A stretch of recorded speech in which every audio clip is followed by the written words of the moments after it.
नमस्कार दोस्तों, diary of knowledge में आपका फिर से स्वागत है। आज हम बात करेंगे hydro power and hydro electricity के बारे में। So as the name suggest, hydro power means पानी की ताकत को कैसे यूज करना एंड हाइड्रो इलेक्ट्रिसिटी मीन्स पानी की ताकत को इलेक्ट्रिसिटी में कैसे कन्वर्ट करना। तो देखिए, ये दोनों ही टॉपिक बहुत ही इंपॉर्टेंट है। क्यों? जैसे कि आजकल आप पढ़ते होंगे, आपने सुना भी होगा कि ग्लोबल वार्मिंग जो है बहुत इंटेंसली जो है इंक्रीज हो रही है प्लेनेट पे, जिसकी वजह से आप देखते हैं कि बहुत से एक्सट्रीम पैटर्न्स हो रहे हैं वेदर के। जैसे बहुत ज़्यादा, कभी बारिश बहुत ही ज़्यादा हो जा रही है, कभी गर्मी बहुत ज़्यादा बढ़ जा रही है। जो इनकी टाइमिंग्स है, जैसे बारिश की टाइमिंग है वो आगे पीछे है। जो स्नो जिन मंथ्स में पड़ती थी वो अब ग्रेजुअली जो है आगे आगे डीले होती जा रही है। जैसे कि आप देखते होंगे, पहले जो स्नो है अर्ली नवंबर या दिसंबर में जो है स्नोफॉल होता था, लेकिन आजकल हम एक्सट्रीम पैटर्न्स देख रहे हैं हर चीज़ की। So this is due to the global warming. And global warming why it is happening, आप सभी को पता है कि जो एमिशंस है, जो फॉसिल फ्यूल के ऊपर हमारा जो डिपेंडेंस है और जिनकी वजह से ये एमिशंस जनरेट हो रहे हैं, जब तक इस पे हमारी डिपेंडेंसी कम नहीं होगी तब तक ये प्रॉब्लम रहने वाली है। So hydro electricity and hydro power, it is one of the best forms of renewable source of energy.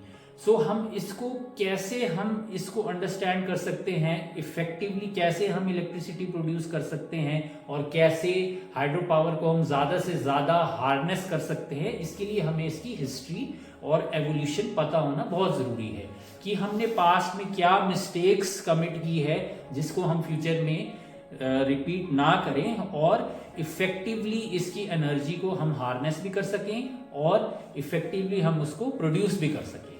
So the first use of hydropower which is documented was done by Han Dynasty between 202 BC and 980। तो कैसे इस hydro power का ये use करते थे? There were trip hammers which were water powered।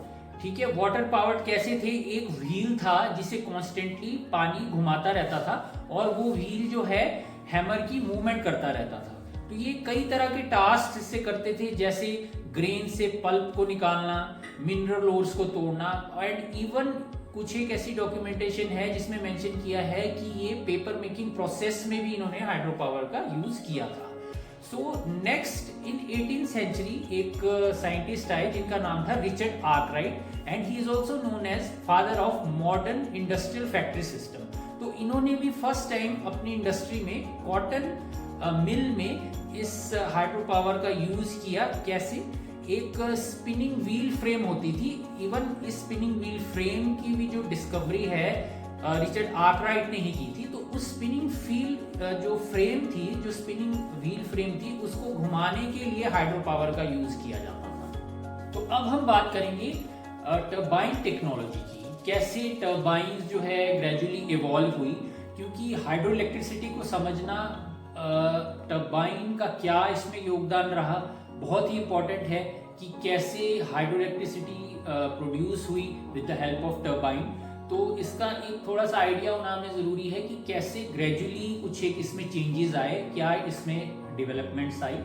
तो सबसे पहले एक फ्रेंच इंजीनियर थे, उनका नाम था बेनोए, और उन्होंने फर्स्ट टर्बाइन को इन्वेंट किया। और this turbine was capable of producing 6 horse power of energy.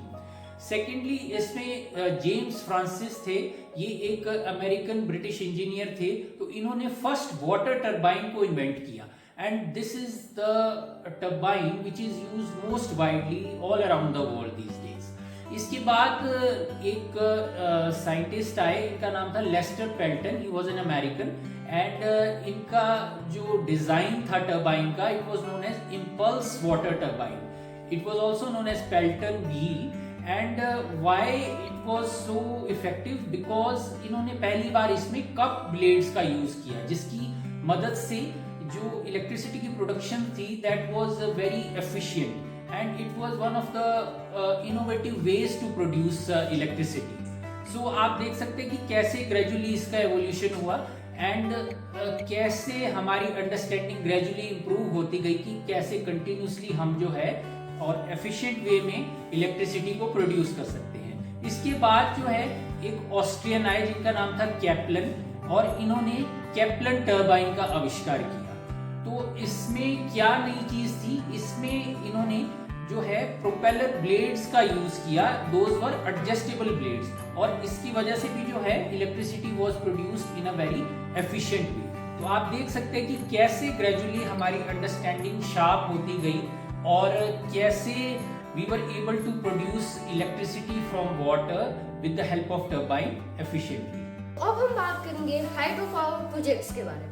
तो दुनिया का सबसे पहला हाइड्रो पावर प्रोजेक्ट बना नॉर्थम्बरलैंड, इंग्लैंड में 1878 में। और हैरानी की बात तो ये है कि वो इतनी कम पावर जनरेट करता था कि सिर्फ एक आर्क लैंप को ही जला पाता था, जिसके 4 साल बाद बना अमेरिका का सबसे पहला हाइड्रो पावर प्रोजेक्ट और वर्ल्ड का major hydro power project Wisconsin में। और इसकी जो डिस्ट्रीब्यूशन थी वो मच वाइडर थी, तभी ये जो था वर्ल्ड का मेजर हाइड्रो पावर प्रोजेक्ट था।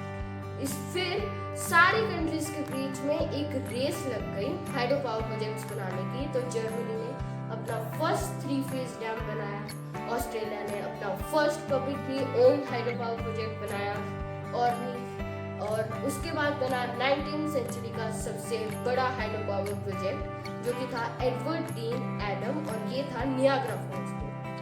उसके बाद ये सब कुछ चलता रहा और इस रेस में मेनली 2 कंट्रीज आगे थी, एक तो चाइना और दूसरी ब्राजील। इसके बाद क्या हुआ कि हाइड्रो पावर प्रोजेक्ट्स की ग्रोथ रिड्यूस हो गई।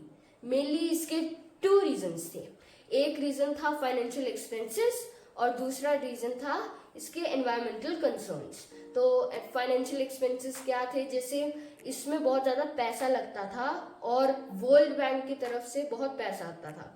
पर 20th सेंचुरी में जो क्या हुआ कि वर्ल्ड बैंक ने हाइड्रो पावर प्रोजेक्ट्स के लिए पैसा देना कम कर दिया। और one of the environmental concerns ये थे कि इसको बहुत ज़्यादा जगह चाहिए होती थी, तो बहुत ज़्यादा डिफोरेस्टेशन करनी पड़ती थी और यहाँ तक कि लोगों को भी रिहेबिलिटेट करना पड़ता था। तो जैसा कि आपने सुना कि कुछ एक एनवायरमेंटल कंसर्न्स थे इन हाइड्रो इलेक्ट्रिसिटी प्रोजेक्ट्स के साथ, जिन्हें सबसे पहले WCD ने रेज किया। तो ये WCD क्या है? World commission on dams. So ये कमीशन जो है एक्टिव था बिटवीन 1997 एंड 2001, और इसका काम ये था कि इन्होंने जितने भी हाइड्रो इलेक्ट्रिसिटी से एसोसिएटेड कंसर्न्स थे, जैसे एनवायरमेंटल कंसर्न्स थे, तो इनको रेज किया और इनके सॉल्यूशंस ढूंढने के लिए काफ़ी एफर्ट्स किए। तो इनके साथ ही एक बॉडी है इंटरनेशनल हाइड्रो पावर एसोसिएशन, जो कि अभी भी एक्टिव है, और इन्होंने इसके काफ़ी सॉल्यूशंस जो है निकाले। और इसके साथ ही इन्होंने ये भी देखा कि किस तरह से जो है हाइड्रो इलेक्ट्रिसिटी प्रोजेक्ट्स की ग्रोथ जो है कम हो रही है और इसको हम कैसे रिवाइव कर सकते हैं और कैसे इस ग्रोथ को बढ़ा सकते हैं। तो इन्होंने इसकी एक रेमेडी निकाली कि ये हर डैम की जो है असेसमेंट करने के लिए इन्होंने एक स्टैंडर्ड प्रोटोकॉल बनाया eight there each life cycle. तो जैसे जैसे इन डैम्स का लाइफ साइकिल चलता रहता था, वो इन डैम्स की असेसमेंट करते रहते थे कि कैसे इन डैम्स या इन हाइड्रो इलेक्ट्रिसिटी प्रोजेक्ट से कम एनवायरमेंटल डैमेज हो और ज़्यादा से ज़्यादा एफिशिएंट वे में जो है इनसे इलेक्ट्रिसिटी प्रोड्यूस कर सके और उसे यूज कर सके। तो इस तरह 21st सेंचुरी में फिर से जो है हाइड्रो इलेक्ट्रिसिटी पावर रिवाइव हुई। और इसका क्या रीजन था? कुछ एक इसके रीजंस थे, जैसे एक तो जो हाइड्रो इलेक्ट्रिसिटी प्रोड्यूस होती थी वो चीप थी। As such hydro electricity plant को बनाना बहुत एक्सपेंसिव होता है, पर जब उससे जो हाइड्रो इलेक्ट्रिसिटी जनरेट होती है that is much cheaper as compare to other renewable sources of energy. और सेकेंडली एक जो बहुत ही ज़्यादा ग्रोथ जो है इकोनॉमीज में दिखी गई 21st सेंचुरी में, जितनी भी ग्लोबल इकोनॉमीज थी वो बहुत पेस के साथ जो है ग्रो करने लगी। तो इसके लिए जो एनर्जी की बहुत ज़्यादा रिक्वायरमेंट थी, तो इससे भी जो है हाइड्रो इलेक्ट्रिसिटी जो प्रोजेक्ट्स है वो बहुत ज़्यादा तेज़ी के साथ बढ़ने लगे। तो इसके साथ जैसे जैसे ये ग्रोथ बढ़ने लगी, ग्लोबल वार्मिंग के पर्सपेक्टिव से भी इसको स्टडी करने लगे साइंटिस्ट, और ये भी देखा गया कि उस पॉइंट ऑफ व्यू से भी, उस पर्सपेक्टिव से भी hydro power and hydro electricity बहुत ही इम्पॉर्टेंट है, क्योंकि इससे बहुत कम ग्लोबल एमिशन, मतलब मिनिमल ग्लोबल जो आपके एमिशंस है वो जनरेट होते हैं, और इसका जो ग्लोबल एमिशन फुटप्रिंट है वो भी बहुत छोटा है। तो उस पॉइंट ऑफ व्यू से भी इसको बहुत स्टडी किया गया और ये भी एक स्टडी निकल के आई कि in the next coming years अगर हम जो ग्लोबल वार्मिंग को कम करना चाहते हैं तो हमें एटलीस्ट 800 गीगावाट्स ऑफ एनर्जी जो है प्रोडक्शन की जरूरत है हाइड्रो इलेक्ट्रिसिटी से। तो आप देख सकते हैं कि ये कितनी इम्पोर्टेंट है hydro electricity and hydro power. और हमारी जो पेरिस एग्रीमेंट की कमिटमेंट्स है, अब पेरिस एग्रीमेंट क्या है मैं थोड़ा सा आपको ब्रीफ करूंगा कि एक एग्रीमेंट हुआ था जो मेजर जो ग्लोबल कंट्रीज के बीच में कि जितना भी हमारा ग्लोबल एवरेज टेम्परेचर है अर्थ का उसको हम बिलो 2 डिग्री सेंटीग्रेड कंटेन कर सकें ताकि ग्लोबल वार्मिंग के इम्पैक्ट्स कम से कम हो।